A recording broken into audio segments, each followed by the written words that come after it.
jadi kebijakan-kebijakan publik ini karena masyarakat pengennya ini adalah yang tidak ribet, pengennya ini selalu cepat, efisien, dan bisa langsung tidak bolak-balik. Ya, inilah yang menjadi komitmen kami, bagaimana masyarakat ini bisa menangkap kebijakan ini.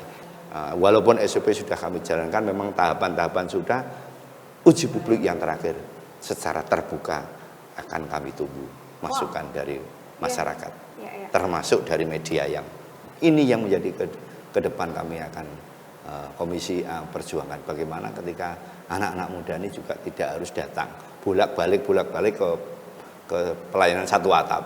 Saya disampaikan Mbak tadi, yang pelayanan dalam genggaman. Kelompok-kelompok yang kami ajak komunikasi lewat, dia punya lembaga.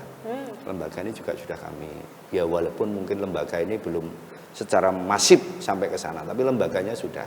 Lembaga-lembaga yang rentan tadi, yang memang kurang, mohon maaf karena keterbatasan itu, kita sudah libatkan juga. Jadi mohon maaf kalau memang mungkin belum 100%, tapi minimal 90% pemerintah Jawa Timur sudah melakukan itu. Tinggal mungkin kritik dari media, dari rakyat, terutama rakyat yang melalui media. Ini yang kami tunggu.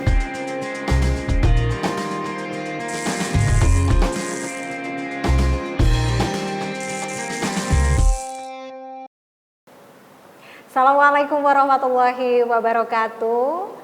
Dulur-dulur Jatim, bagaimana kabarnya hari ini? Anda saat ini menyaksikan Jatim Channel Podcast DPRD Provinsi Jawa Timur. Dulur-dulur Jatim, hari ini spesial sekali karena kita membahas sesuatu yang sangat erat dan juga dekat dengan kehidupan kita, di mana bersuara dan juga dilibatkan dalam sebuah kebijakan yang mungkin mengatur dalam kehidupan kita yang seringkali terasa agak rumit, agak jelimet, tapi ini sangat dekat sekali, yaitu tentang partisipasi publik dalam kebijakan daerah. Kita paham bahwa partisipasi publik bukanlah sebuah hadiah, ia adalah roh demokrasi, dan tentu tanpanya kebijakan hanyalah angka dan juga tanda tangan belaka. Spesial sekali hari ini saya bersama sosok yang menjadi penyambung suara rakyat. Beliau dari Bojonegoro dan Tuban, anggota Komisi A DPRD Provinsi Jawa Timur, Bapak Haji Budiono, Esos MAP dari fraksi Gerindra. Assalamualaikum warahmatullahi wabarakatuh. Waalaikumsalam, Mbak. Pak Budiono, sehat hari ini? Alhamdulillah sehat. Alhamdulillah. Tampilannya selalu fresh, dan ciri khas Pak Budiono ini peci dan juga batiknya yang khas. Ya, kadang-kadang juga tidak harus fresh gini.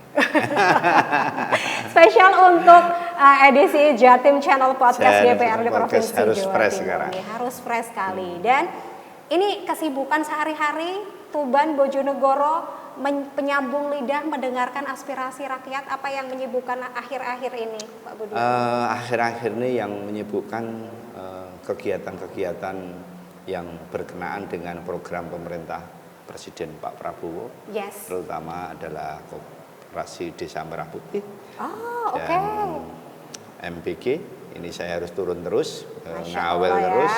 Supaya bagaimana kegiatan ini berjalan dengan maksimal, terutama MBG yang akhir-akhir ini banyak sering menjadi perbincangan publik. Nah, ini saya harus lebih dekat lagi di MBG di masyarakat. Yes, saya jadi ingat ketika kita membahas tentang mendorong partisipasi publik dalam perumusan kebijakan daerah. Sebelumnya congratulations, selamat karena kemarin mendapatkan salah satu penghargaan dari KP Awards. KPU. Iya kan Pak? Ya. Terima kasih, luar biasa sekali loh kinerjanya. Makanya saya sempat ingat-ingat kalau kita membahas tentang partisipasi publik, ini erat kaitannya dengan bagaimana kebijakan ini arahnya agar sampai benar-benar ke masyarakat. Karena di mana ini bukan hanya cuma rencana dan tulisan ya kan Pak, tetapi adalah sesuatu yang memang harus bisa diimplementasikan dan bahasanya dipahami masyarakat. Yang penting bahasanya bisa nyambung di masyarakat. Yes, apalagi menjadi salah satu penerima penghargaan.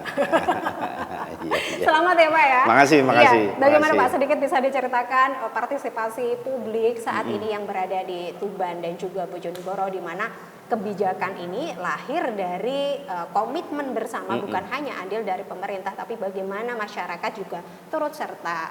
Terima kasih Mbak. Jadi kebijakan-kebijakan publik ini karena masyarakat pengennya ini adalah yang tidak ribet, pengennya ini selalu cepat, efisien, dan bisa langsung tidak bolak-balik. Ya, inilah yang menjadi komitmen kami, bagaimana masyarakat ini bisa menangkap kebijakan ini.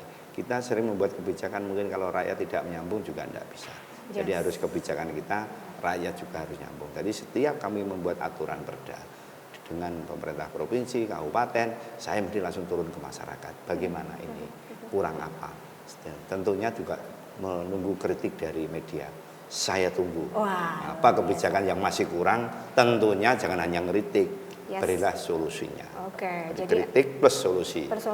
Saling memberikan rekomendasi. Saling memberikan rekomendasi. Apalagi ini menjadi salah satu ruang berdialog nih hari ini. Bagaimana apakah memang kebijakan-kebijakan yang kita nilai sebagai payung hukum partisipasi publik, begitu? Apalagi kita saat ini sedang membahas bagaimana untuk mendorong partisipasi publik dalam perda atau kebijakan daerah. Kita paham bahwa kebijakan itu ataupun aturan-aturan ini tidak boleh lahir dari ruang yang gelap ya Pak ya. Harus dari ruang yang terang. Terang benderang. Sempat disebutkan cepat, kilat, terang, mudah dipahami. Mudah dipahami. Iya, betul. Jangan sampai abu-abu. Jangan sampai abu-abu. Apalagi gelap. Apalagi gelap. Iya. Nah, ini bagaimana tantangannya melihat kondisi dinamika Tuban dan Bojonegoro ini bukan suatu yang mudah gitu, apalagi untuk mendorong partisipasi publik. Jadi memang kita masih juga tidak sempurna, tapi kami selalu mendorong dan berupaya dengan dinas terkait, OPD terkait. Kalau ada timbul permasalahan, sepanjang ini masih bisa kita sampaikan dengan cara yang bijak, pasti akan kami tanggapi dengan baik. Mungkin tidak harus ketemu, mungkin dengan media sosial pun kami juga akan menanggapi. Kalau memang sudah mentok, baru kami akan mengundang OPD, harus kita selesaikan untuk dengan dinas terkait. Oke, luar biasa.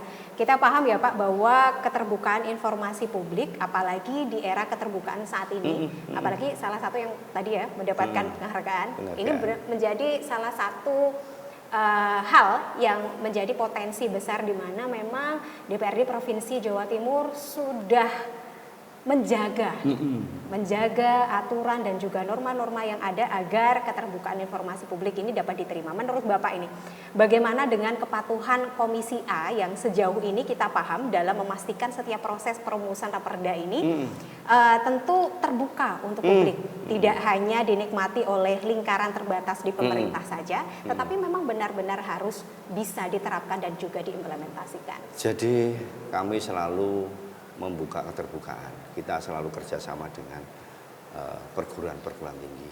Kita selalu bekerjasama dengan LSM. Kita pengennya juga harus semuanya dengan media. Semuanya harus kita terbuka. Kita buka seluas-luasnya. Ketika nanti ini harus, apalagi mungkin dengan kelompok-kelompok minoritas, ini juga harus kita libatkan. Supaya apa? Ketika kami membuat satu kebijakan dengan dinas terkait, dengan pemerintah Provinsi Jawa Timur, artinya kebijakan ini adalah kebijakan yang memang lahir dari masyarakat dan dinikmati oleh rakyat. Bukan kebijakan dari pemerintah provinsi, tapi yang menikmati mungkin hanya segelintir orang. Saya pengennya kebijakan ini adalah dari rakyat, untuk rakyat, dan pemerintah akan mengapresiasi itu. Dari rakyat untuk rakyat dan benar-benar akan diapresiasi karena memang keterlibatan semua pihak kita libatkan. Memang sangat penting sekali. Bapak, ketika kita melihat konsekuensi dari perda atau apapun yang diabaikan Pak Budiono, apakah perda di Jawa Timur yang sudah benar-benar mengatur sanksi tegas bagi OPD ataupun mungkin aparat dari pemerintah yang tidak sesuai atau kurang memberikan ruang bagi aspirasi masyarakat? Kami selalu mendengar terutama dari masyarakat termasuk dari media. Saya dengarkan kebijakan perda ini sudah bagaimana. Kalau memang masih banyak yang dilakukan oleh oknum-oknum tertentu penyimpangan, ini akan kami evaluasi. Ini dinas akan kami evaluasi, kami panggil. Kalau tetap masih begitu ya artinya dinas harus sesuai aturan yang berlaku. Dinas juga harus kita evaluasi, kita laporkan kepada pemerintah provinsi bagaimana ini kelanjutannya untuk dinas tersebut. Kalau masih rewel atau masih mungkin tidak sesuai dengan aspirasi dengan masyarakat, ini akan tetap kita evaluasi. Kebijakan tetap ada di kepala daerah. Jadi evaluasi yang tegas itu tetap kita evaluasi. Ini menjadi salah satu tolak ukur juga ya Pak ya untuk bagaimana perda ini dijalankan untuk masyarakat. Betul. kita terkait perda dijalankan, ini ada erat kaitannya dengan implementasi Permendagri 80 2015 dan 120 tahun 2018 ini Bapak. Kalau kita melihat tentang regulasi tentang pembentukan produk hukum daerah, itu tentu telah memberikan pedoman yang sangat jelas. Sangat jelas. Tadi dijelaskan Pak Budiono juga dengan terang, ya. Tetapi menurut Bapak sejauh mana sebenarnya ini benar-benar terimplementasikan dalam kerja legislasi Komisi A, Pak? Komisi A. Apakah memang masyarakat sudah benar-benar dilibatkan dan menjadi pintu pertama kebijakan tersebut? Pintu pertama kebijakan tentunya di masyarakat. Namun kebijakan ini juga kita tidak melepaskan dengan undang-undang yang ada. Kita tetap akan berkoordinasi dengan pemangku undang-undang yang di atas. Jadi sebelum kami melakukan perda, sebelum melakukan kajian dengan perguruan tinggi, dengan media, dengan forum-forum tertentu, apapun tetap konsultasi kami di Mendagri. Supaya sinkron ketika kami melakukan pembuatan perda ini tidak bertentangan dengan aturan hukum yang di atasnya. Artinya rakyat kita libatkan, kelompok-kelompok tertentu masyarakat kita libatkan, perguruan tinggi kita libatkan, media kita libatkan, tetap cantolan yang di atas harus kita juga untuk disampaikan kepada supaya tetap ini berjalan dengan sesuai aturan. Yes. Tadi Bapak menjelaskan juga bagaimana pelibatan partisipasi publik ini menjadi ruang yang sangat penting bagi masyarakat. Apalagi kalau tadi saya menyebutnya sebagai pintu pertama dalam pembuatan kebijakan publik. Tentu kita paham ya, kenapa ini harus dijadikan sebagai patokan utama, Pak? Di saat ada banyak sekali memang kepentingan-kepentingan yang harus dimaksimalkan demikian. Jadi kalau melihat perda ketika kami melakukan perubahan maupun pembuatan aturan yang baru, ini yang lebih kadang-kadang masyarakat ini tidak tahu ini bertentangan tidak dengan aturan yang di atasnya. Ini kan juga harus didengarkan. Walaupun kita didengarkan, walaupun masukan sarannya bagus, tapi apapun, ya pemerintah pusat melalui Mendagri juga harus kita ajak koordinasi supaya karena dia adalah yang memimpin OPD di seluruh Indonesia, ini juga harus sinkron. Jadi ya dari komisi, walaupun kami aturannya pembuat kebijakan, tapi OPD karena dia punya cantolan di Depdagri juga harus kita libatkan. Bagaimana mitra kerja yang lain, bagaimana koordinasi dengan pemerintah pusat sehingga sama-sama walaupun itu adalah mungkin agak gelitik bertentangan dengan mungkin aspirasi masyarakat, tapi karena ini aturan, jadi kita juga sama-sama tengah-tengah nanti. Ya, jadi ini juga kita dengar, yang atas juga harus kita ajak koordinasi. Intinya itu. Sepakat dan harus di-highlight sekali bahwa sejatinya sinkronisasi OPD, kemudian mitra kerja yang tadi Bapak sebutkan, itu menjadi pondasi yang sangat kuat sekali gitu. Tentu saja goodwill saja tidak cukup, Pak. Tidak cukup. Karena sistem yang transparan dan juga standarisasi tertentu itu menjadi kunci. Nah, apakah sejatinya Komisi A sendiri juga memiliki SOP baku yang kemudian dipublikasikan dan juga ditindaklanjuti aspirasi publik, termasuk memastikan setiap hasil rancangan perda itu benar-benar bukan hanya sekedar menjadi dokumen gitu. Iya, betul sekali. Jadi walaupun SOP sudah ada, kita tetap akan lempar kepada masyarakat, dari kajian publik secara terbuka. Ya, walaupun sudah SOP sudah kita lakukan, tapi setelah ini sudah hampir finalisasi, sudah kami koordinasi dengan Depdagri. Ini kami lempar lagi ke uji publik. Bagaimana? Mungkin karena manusia biasa, Mbak, mungkin ada kekurangan sedikit. Jadi kita sebelum memutuskan sudah kami adakan uji publik. Termasuk menunggu mungkin komentar atau saran dari media. Ini kan juga perlu sekali. Jangan sampai nanti setelah menjadi perda baru muncul karena kajian publiknya mungkin belum maksimal sehingga tiba-tiba Pak ternyata gini baru setelah ini kita paripurnakan. Jadi yang intinya setelah walaupun SOP sudah kami jalankan, memang tahapan-tahapan sudah, uji publik yang terakhir secara terbuka akan kami tunggu masukan dari masyarakat, termasuk dari media yang terima kasih banyak Pak Budiono memberikan ruang media yang benar-benar cukup untuk benar-benar ikut terlibat kajian publik, kemudian ada uji publik dan mendapatkan rekomendasi dari pihak-pihak terkait, salah satunya media, kemudian akademisi dan juga profesi-profesi lain yang turut menyumbang ya Pak. menyumbang. Apa sih Pak Raperda ataupun mungkin Perda yang sudah melibatkan atau terlibat dalam step-step yang tadi Bapak sebutkan? Bagaimana proses-proses itu memang tidak berjalan serta-merta dapat disimak ataupun dapat dinikmati oleh masyarakat, tetapi Jadi ada memang, proses yang tadi dijelaskan oleh Pak Budiono. Rancangan sebelum Perda, rancangan ini kan SOP-nya sudah jelas, kita sampaikan ke publik. Jadi sekecil apapun masyarakat, kelompok-kelompok tertentu, ini kami dengar semuanya. Tidak bisa dengan serta-merta terus kita mungkin hanya kelompok-kelompok tertentu yang kita libatkan. Semuanya. Jadi mungkin kelompok besar, kelompok kecil, menengah, semuanya kita libatkan. Karena ini baru rancangan Perda. Baru rancangan sebelum Perda. Jadi walaupun kadang-kadang kami ditarget seperti ini ada Perda ketertiban umum. Harus Desember selesai. Kita tidak bisa Pak. Tidak bisa, harus karena waktu. Karena mungkin ini belum ada kajian publik, mungkin masih kurangnya masukan dari masyarakat umum. Ini tetap kami tidak bisa dengan waktu. Walaupun kami ditarget Desember harus selesai, kami tidak bisa begitu. Karena memang tahapan-tahapan yang secara jelimet ini belum kami lakukan dengan maksimal. Jadi prosesnya benar-benar runtut. Benar-benar runtut. Runtut dan juga diusahakan checklist semuanya ini masuk ya. Masuk, jangan sampai ada satu pun checklist yang kurang. Yang kurang. Berarti ada ya Pak? Ada. Perda yang memang Perda itu benar-benar meliputi step-step ini. Kalau urusan pendidikan, semua kekuatan yang ada tentang pendidikan, semuanya kita libatkan.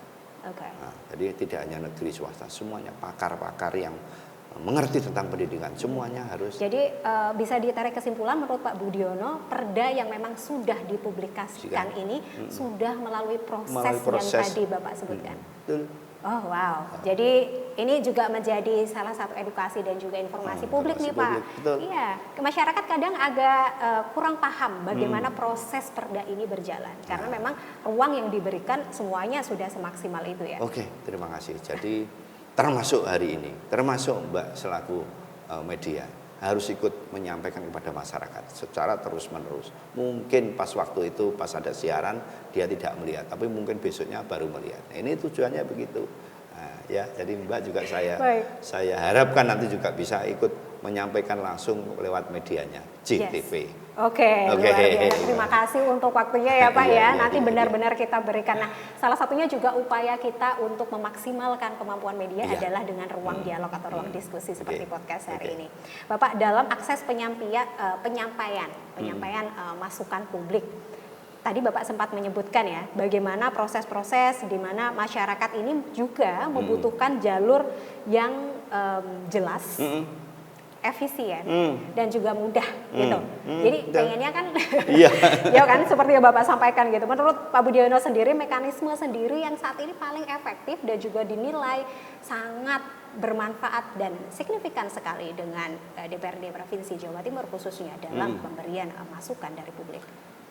Selain dengan mungkin aturan yang dengan pemerintah satu dengan yang lain, dengan pemerintah bawah, mulai itu pun kami juga mendengar dari media sosial.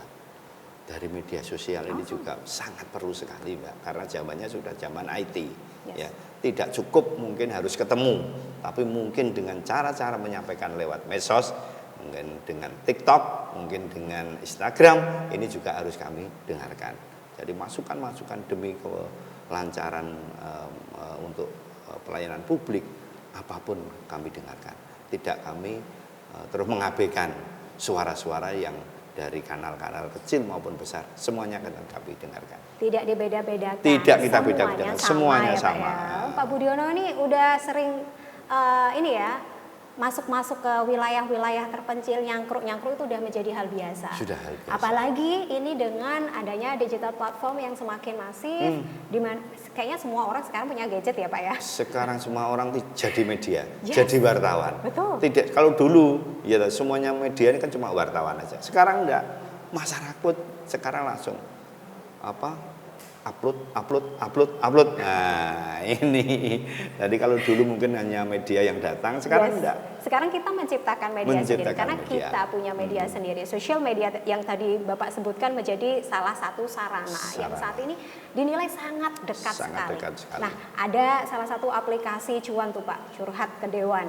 Nah, itu apakah menurut Bapak cukup efisien dan optimal dalam mendekatkan Dewan sendiri, kepada masyarakat, apakah aspirasinya juga benar-benar tersampaikan melalui aplikasi tersebut? Dengan cuan belum maksimal, tapi kami selalu mendorong terus, karena mungkin program ini baru tahun ini ya. Nah, tapi komitmen kami tahun depan akan kami tingkatkan. Cuan ini mungkin akan kami melibatkan terutama anak-anak muda. Nah, Gen Z ini kan juga harus, ini sudah kami terapkan beberapa, mungkin tidak semuanya. Perwakilan sekolah-sekolah ini juga sudah kami libatkan, kumpulkan dengan cuan ini. Bagaimana cuan ini memang bisa menggema di masyarakat, terutama Gen Z. Nah, terutama itu. Terutama Gen Z.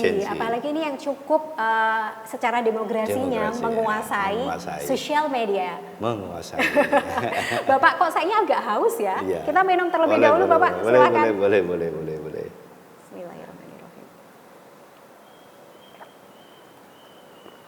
Masya Allah, ini ya rasanya segar sekali. Segar kalau sekali.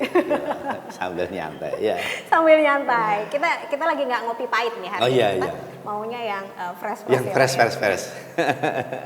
Pak Budiono, seru sekali obrolan hari ini. Kalau kita bukan hanya membahas tentang mendorong bagaimana mengoptimalkan peranan publik, Pak. Tapi kita juga paham bahwa di saat sosial media, digital platform ini menjadi sangat masif digunakan oleh setiap orang dengan satu genggaman saja, jarinya sampai keriting ya, Pak ya. Iya.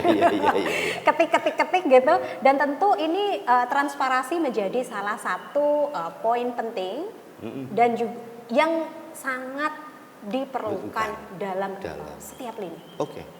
Jadi sekarang ini kalau dulu pelayanan publik itu sekarang mulai meningkat lagi. Sekarang ada pelayanan publik, mall publik, satu atap, ya toh. Sekarang sudah ada itu. Sekarang ini akan kita tingkatkan lagi. Yang tadi dalam genggaman. Jadi bagaimana sekarang Gen Z ini tidak usah datang ke mall publik, tidak datang ke pelayanan satu atap, mungkin dari tempat dia ngopi sudah bisa kita layani. Ini yang menjadi ke depan kami akan Komisi A perjuangan bagaimana ketika anak-anak muda ini juga tidak harus datang bolak-balik ke pelayanan satu atap. Saya disampaikan Mbak tadi yang pelayanan dalam genggaman. Nah, ini yang rencana ke depan akan kita maksimalkan. Pelayanan dalam genggaman dan juga bagaimana turut serta melibatkan Gen Z atau generasi muda ini mengoptimalkan karena mereka adalah pertama generasi penerus bangsa. Berikutnya mereka yang menguasai zaman now ya Pak ya, yang paham sekali. Yang paham sekali. Kita ini mungkin sudah tidak paham, beliaunya anak-anak ini sudah paham sekali. Betul. Gimana kalau kita paham bahwa setiap keputusan yang diketuk tadi Bapak menyampaikan, pelibatan itu perlu dioptimalkan. Perlu dioptimalkan. Salah satunya adalah pelibatan generasi muda yang menurut Pak Budiono ini nanti menjadi ujung tombaknya gitu. Bapak melihat apakah sebenarnya publik ini benar-benar ketika melihat transparansi, kemudian di media sosial, mereka benar-benar membaca raperda atau benar-benar dapat mengkritisi dengan akses atau transparan yang benar-benar bisa dijangkau oleh semua lapisan?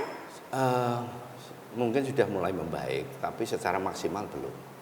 Tapi ini kan upaya Komisi A, upaya mitra kerja kami, upaya pemerintah provinsi bagaimana ini masif dinikmati oleh anak-anak Gen Z tadi, anak-anak muda kita ini. Mungkin belum maksimal, tapi kami maksimalkan terus. Kalau kemarin mungkin kami baru bisa mengumpulkan untuk masalah sosialisasi ini kepada teman-teman OSIS. Teman-teman OSIS sudah kita kumpulkan SMK dan SMA sudah kita kumpulkan di Bojonegoro dan Tuban sama sudah. Cuma mungkin dia juga karena yang dekat dengan generasi muda ini mungkin lebih masif dia daripada harus mungkin kita yang menyebarkan. Ini lebih teman-teman satu generasi ini dia akan cangkruk-cangkruan dengan teman yang lain, ini mungkin bisa lebih masif. Nah ini menarik, dengan cangkruan dengan sesama. Ini juga erat kaitannya dengan bahasa yang digunakan, Pak. Karena rata-rata banyak orang yang cukup mengkritisi raperda atau perda itu bahasanya cukup jelimet, hanya dipahami segelintir orang saja, tidak dipahami secara menyeluruh. Padahal lagi-lagi raperda ini harus dapat diaplikasikan dengan bahasa yang sangat mudah dipahami. Nah ini cocok sekali Bapak tadi datang ke SMK dan juga SMA, di mana mereka dengan penggunaan bahasanya juga seusia dan juga sesuai ya Pak ya. Ini menjadi salah satu poin penting juga. Poin penting juga, jangan sampai bahasa saya yang karena sudah era 60-an disampaikan kepada anak-anak sudah tidak masuk. bahasa apa itu kan gitu. Anak-anak muda sekarang udah pinter-pinter, bahasanya yang mudah ditangkap. Makanya saya selalu dengan Sekwan kemarin program-program itu bagaimana cuan ini memang benar-benar dinikmati oleh masyarakat, terutama anak-anak muda. Terutama Anak saya muda. setuju. Saya masuk anak muda ya Pak ya. Ya, termasuk sampean harus masuk anak muda ini. Kalau kita melihat regulasi yang sedang berjalan, kemudian juga bagaimana raperda itu terlihat bahwa sebenarnya rapat terbuka ini tidak akan terjadi atau tidak bisa berlaku jika hasilnya tertutup, ya kan Pak? Nah, ya. Harus benar-benar terbuka, terang dan juga transparan gitu. Transparan. Apakah ada jadwal yang khusus memang dalam pembahasan kemudian notulensi barangkali dari rapat komisi A kemudian yang diwajibkan dipublikasikan secara daring? Iya, termasuk salah satu ini. Yes. Salah satu ini kan bisa publikasi nanti. Jadi setiap rancangan, setelah kami lakukan kajian, setelah kami lakukan rapat dengan dinas terkait, dengan OPD, ini mesti kami dialog publik ini di salah satu radio, di salah satu media, TV, kita dialog sambil menunggu respon masyarakat, karena dia mungkin masih di daerah-daerah itu pakai radio, ada kita juga pakai itu, ada yang dengan TV, dengan medsos, apalagi yang Gen Z tadi, mungkin radio dan TV ini dia sudah berkurang, Mbak. Saya di rumah saya aja mungkin yang melihat TV hanya saya sama istri saya. Anak-anak sudah tidak bisa melihat TV. Jadi ini juga harus diberi peluang. Ya toh. Mungkin kami dialog on air di JTP umpamanya. Mungkin anak-anak yang Gen Z ini sudah jarang melihat TV. Akhirnya kenapa YouTube juga digunakan ya Pak ya? Sosial media yang lain harus kita maksimalkan. Oke. Ini menarik, tadi Bapak sempat menyinggung bagaimana kelompok-kelompok rentan atau kelompok-kelompok tertentu juga ikut dilibatkan. Jadi di sini memang bersifat inklusi, tidak membeda-bedakan, semuanya juga ikut terlibat gitu. Jadi kadang ada yang orang yang merasa terpinggirkan, suaranya yang tidak didengarkan, karena mungkin juga merasa tidak dilibatkan gitu. Nah ini menurut Bapak seperti apa? Banyak sekali seperti mungkin penyandang disabilitas, ada masyarakat adat, kelompok-kelompok tertentu, anak juga Pak anak termasuk. Juga. Jadi tadi saya sampaikan tadi memang mungkin karena orang ini di dalam pedalaman, tahunya mungkin baru radio, kita on air di radio, dia mungkin akan respon. Mohon maaf, tapi mungkin dengan kelompok-kelompok yang kurang rentan itu, ini juga harus kita libatkan. Mungkin dia pas di medianya mungkin yang ditangkap di kampungnya mungkin masih belum ada maksimal sinyalnya, ini mungkin kami juga dengan cara-cara yang lain. Saya juga ketemu dengan tokoh-tokoh yang mungkin dengan kurang keterbatasan ini, kami juga hadir di salah satu lembaga-lembaga yang tentunya yang dia punya komunitas-komunitas yang kecil-kecil. Ya, kita harapkan semuanya cukup terwakilkan. Kita tidak bisa menganggap bahwa inisiatif atau aspirasi mereka merasa diterima ditinggalkan sama kelompok-kelompok itu. Mungkin ada beberapa poin yang mereka merasa apakah kita benar-benar dilibatkan dan apakah benar-benar suara kita dilibatkan, di mana mereka juga merasa kelompok-kelompok rentan yang secara komunitas saja mereka sudah merasa ada banyak sekali tantangan yang harus mereka hadapi. Apalagi dengan partisipasi publik nih Pak. Publik apalagi itu, makanya kelompok saya setuju sekali nanti Mbak lewat JTV, lewat medianya Mbak mungkin di pelosok-pelosok itu yang masih belum kami libatkan, saya diberi saran, masukan. Berarti mungkin dengan cara media apa supaya dia bisa mungkin belum terjangkau. Apakah sudah ada inisiatif khusus Bapak terkait pelibatan dari perwakilan kelompok ini? Jadi kami ada kelompok-kelompok yang kami ajak komunikasi lewat dia punya lembaga. Lembaga ini juga sudah kami, ya walaupun mungkin lembaga ini belum secara masif sampai ke sana, tapi lembaganya sudah. Lembaga-lembaga yang rentan tadi yang memang kurang, mohon maaf karena keterbatasan itu kita sudah libatkan juga. Tapi mungkin lembaga ini mungkin jangkauannya ke bawah juga mungkin masih kurang. Tapi itulah yang masih salah satu upaya yang dilakukan, meskipun tadi sedikit mungkin ada celah ya Pak ya. Ada celah dalam memaksimalkan keterlibatan, tapi ada upaya-upaya atau dari Bapak ini ada inisiatif untuk menjangkau semua lapisan. Semuanya lapisan. Makanya saya mendengarkan nanti masukan dari media, terutama di JTV. Mana yang masih celah, yang masih belum kami akan benahi. Kami akan selalu menunggu teman-teman masukan yang terbaik untuk tentunya masyarakat Jawa Timur. Luar biasa, kita memang benar-benar diberikan ruang yang sangat baik nih media sama Pak Budiono. Pak Budiono, kalau kita melihat target kuantitatif Bapak nih, kalau kita melihat untuk 1 tahun ke depan ada tidak sih terkait peningkatan jumlah partisipasi publik yang menjadi salah satu program atau kunci highlight dalam kegiatan Bapak? Jadi kami memang tidak ada target angka, tidak ada. Harus sekian enggak. Yang penting setiap kebijakan publik kami ini memang harus maksimal ke bawah. Harus bisa dimaksimalkan. Kami selalu evaluasi diri. Di Komisi A selalu kita evaluasi. Saya dengar kepada kelompok sekecil apapun. Mungkin keterbatasan kami, mungkin kekurangan kami, tapi kami tetap membenahi diri. Apalagi dengan zaman keterbukaan. Lewat medsos, lewat apa, saya dengar. Jadi kami tidak ada target harus berapa perda yang harus saya keluarkan atau secara angkanya.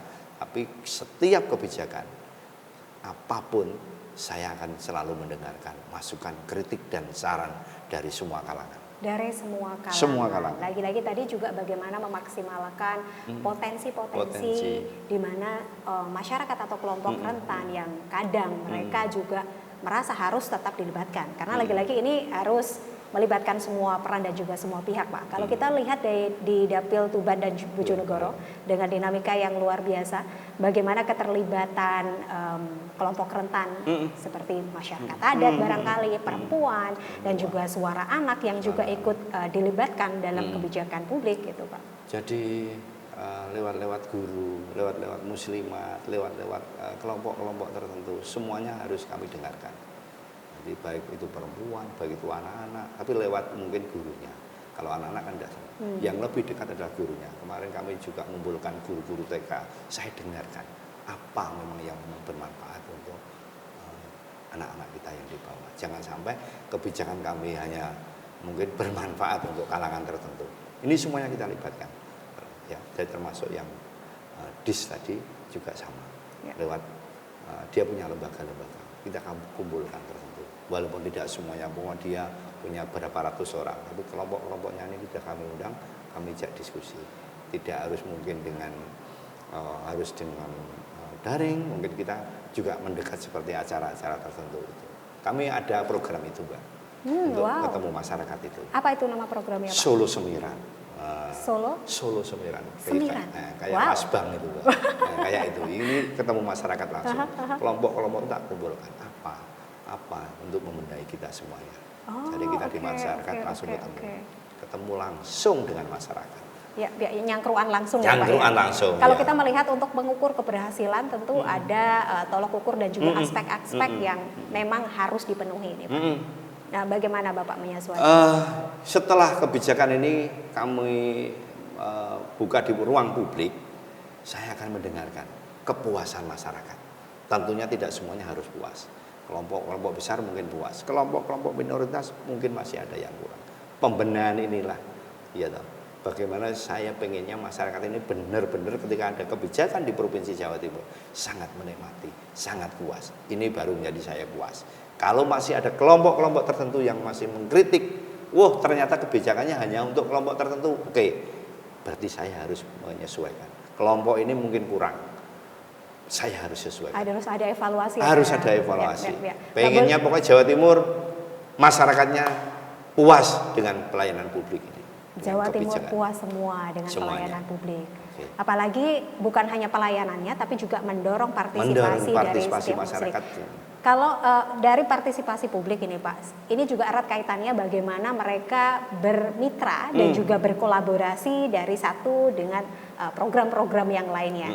Kalau Bapak melihat dari program kemitraan bukan hanya secara akademisi ya, tetapi program secara khusus di mana Komisi A juga bermitra dengan organisasi masyarakat atau tadi Bapak sempat menyebutkan dari pihak-pihak terkait semuanya turut terlibat gitu.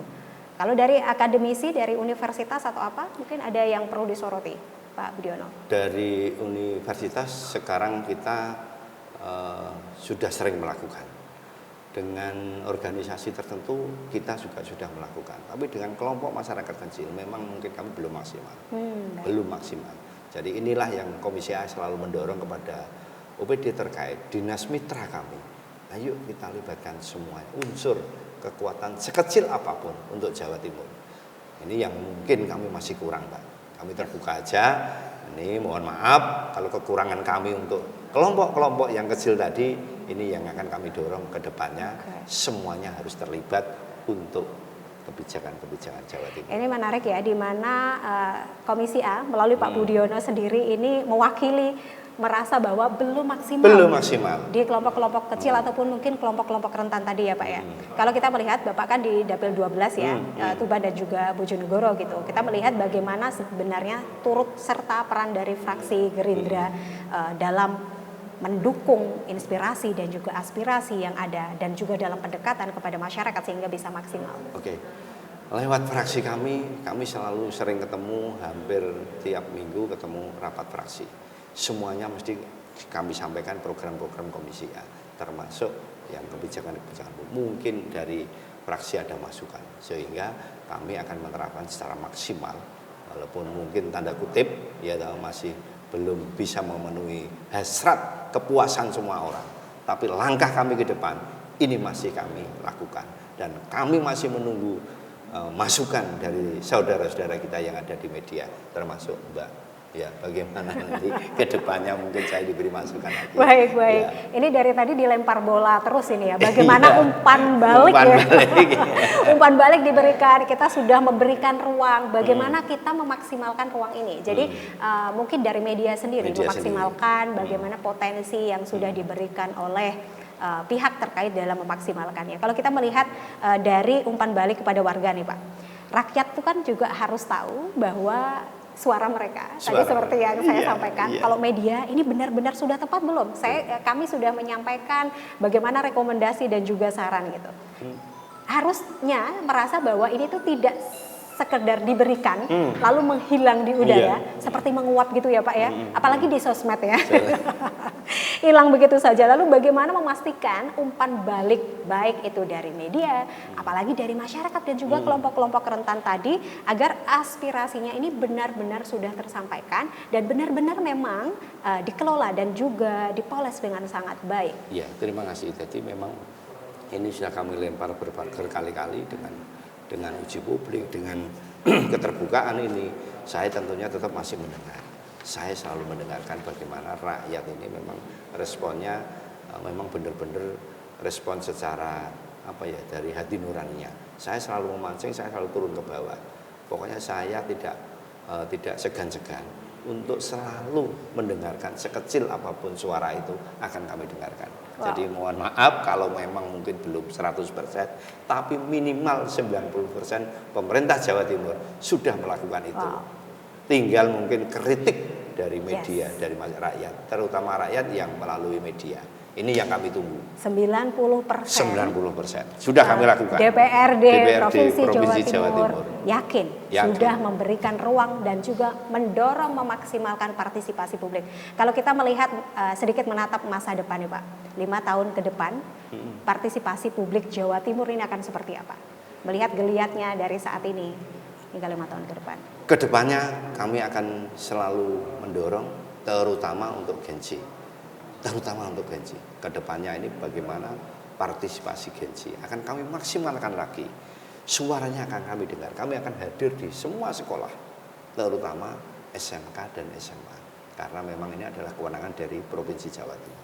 Semuanya anak-anak muda akan kami libatkan, akan kami dengar. Yang jelas tadi saya sampaikan di awal, kepuasan masyarakat, kepuasan rakyat yang kebijakan kami di Jawa Timur ini yang baru mungkin saya bisa lega. Kalau memang itu sumber itu belum ditangkap dengan baik, masih ada kurangnya, kami masih belum lega. Oke, selain Gen Z dan juga generasi muda tadi ya Pak ya, kelompok rentan tadi, itu juga menjadi salah satu poin. Baik, kalau terkait legasi partisipasi publik, jika hanya bisa memilih satu saja warisan kebijakan yang ingin Bapak wariskan atau titipkan untuk dapil Bapak, Bojonegoro dan Tuban, apa yang ingin Bapak sampaikan dan juga bisa dikenang oleh masyarakat sehingga masyarakat nih paham gitu. Oh ini nih rasanya nih Pak Budiono nih gitu. Saya kepengennya ada satu kebijakan dari kami di pas generasi kami memang benar-benar masyarakat puas sekali, puas. Kalau sudah puas ini akan dikenang terus. rakyat akan menangani. Oh ternyata dulu kebijakan ini dari Pak Budian di Dapil Bojonegoro. Kalau sudah mengatakan demikian, saya baru juga akan lega. Jadi memang benar-benar dia mengatakan kangen Pak Budi ketika membuat kebijakan terutama mungkin untuk rentan-rentan tadi. Yes, jadi warisan itu kebijakan tadi membuat masyarakat kangen ya masa-masa bersama Pak Budi. Iya. Amin. Jadi 100% ya Pak? 100%. Satu kata untuk Provinsi Jawa Timur atau khususnya di Dapil Bapak dalam partisipasi publik apa? Satu kata. Satu kata saja. Apa ya? Satu kata. Keren. Keren, rakyat sangat membutuhkan dan sangat partisipasi. Keren. Satu kalimat ya. Satu kalimat. Keren untuk Bojonegoro dan Tuban. Keren sekali apalagi bersama Ya. Pak Budiono. Terima kasih banyak untuk perspektif, penjelasan dan juga memberikan ruang dialog yang sangat bermanfaat bagi kami. Bahwa kita hari ini belajar pemerintah ini hanya bermakna ketika rakyat juga turut serta ikut menjalankan rodanya ya Pak ya.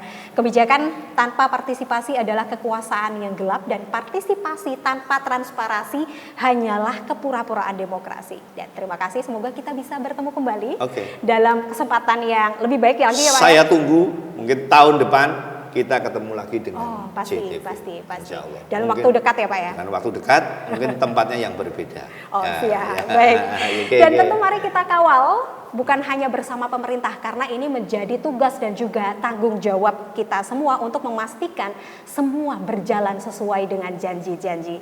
Sampai jumpa dulur-dulur Jatim di Jatim Channel Podcast DPRD Provinsi Jawa Timur. Saya Putri Rahmadani, aspirasi publik ibarat aliran sungai. Jika ia dibendung, ia akan mencari jalannya sendiri. Wassalamualaikum warahmatullahi wabarakatuh. Waalaikumsalam. Terima kasih Mbak Putri, sukses luar biasa.